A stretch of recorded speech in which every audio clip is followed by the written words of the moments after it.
সশস্ত্র বাহিনী দিবস উপলক্ষে মহান স্বাধীনতা যুদ্ধে জীবন উৎসর্গকারী সশস্ত্র বাহিনীর শহীদ সদস্যদের প্রতি গভীর শ্রদ্ধা জানিয়েছেন প্রধান উপদেষ্টা প্রফেসর মোহাম্মদ ইউনূস। সকালে ঢাকা সেনানিবাসের শিখা অনির্বাণে পুষ্পস্তবক অর্পণের মাধ্যমে সশস্ত্র বাহিনীর শহীদ সদস্যদের প্রতি গভীর শ্রদ্ধা নিবেদন করেন প্রধান উপদেষ্টা। বিস্তারিত শামসুল আলমের রিপোর্টে। সশস্ত্র বাহিনী দিবস উপলক্ষে সকালে প্রধান উপদেষ্টা প্রফেসর মোহাম্মদ ইউনূস শিখা অনির্বাণে পুষ্পস্তবক অর্পণ করে স্বাধীনতা যুদ্ধে জীবন উৎসর্গকারী সশস্ত্র বাহিনীর শহীদ সদস্যদের প্রতি গভীর শ্রদ্ধা নিবেদন করেন। পুষ্পস্তবক অর্পণ শেষে প্রধান উপদেষ্টা কিছু সময় নীরবে দাঁড়িয়ে থাকেন। সেনা, নৌ ও বিমান বাহিনীর একটি চৌকস দল রাষ্ট্রীয় সালাম প্রদান করে।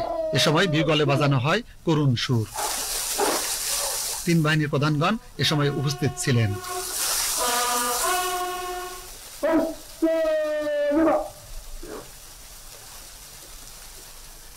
পরে প্রধান উপদেষ্টা প্রফেসর মোহাম্মদ ইউনূস পরিদর্শন বইয়ে স্বাক্ষর করেন।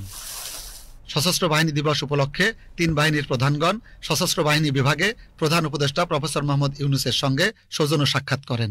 এ সময় জাতীয় নিরাপত্তা উপদেষ্টা ডক্টর খলিলুর রহমান, প্রধান উপদেষ্টার প্রতিরক্ষা ও জাতীয় সংহতি উন্নয়ন বিষয়ক বিশেষ সহকারী লেফটেন্যান্ট জেনারেল অবসরপ্রাপ্ত আব্দুল হাফিজ ও প্রধান উপদেষ্টার মুখ্য সচিব এম সিরাজউদ্দিন মিয়া এ সময় উপস্থিত ছিলেন। এ সময় প্রধান উপদেষ্টা সেনাবাহিনী প্রধান জেনারেল ওয়াকারুজ্জামানকে সেনাবাহিনী পদক প্রদান করেন এবং সশস্ত্র বাহিনী দিবস উপলক্ষে বাংলাদেশ আর্মড ফোর্সেস ট্রেনিং কম্পেন্ডিয়ামের মোড়ক উন্মোচন করেন। Shamsul Alam, BTV news.